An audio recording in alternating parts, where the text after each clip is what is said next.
Hello friends, ఇదేంటి happy new year అయిపోయిన తర్వాత ఇన్ని రోజులకి ముగ్గులు చూపిస్తున్నారు ఏంటి అని అనుకుంటున్నారా? ఎస్, ఈ వీడియో వచ్చేసి నేను December 31st night video shoot చేశాను. సో అప్పటి నుంచి పోస్ట్ చేద్దాం అనుకుంటున్నాను కానీ వీలు కాక పోస్ట్ చేయలేదు.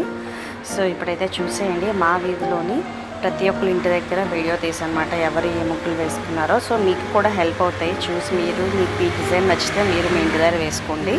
సో చూడండి, చివరిదాకా చూడండి, మంచి మంచి ముగ్గులు అయితే ఉన్నాయి. సో చూసేసి ఛానల్ సబ్స్క్రైబ్ చేసి లైక్ చేయండి. Thanks for watching. Okay, bye.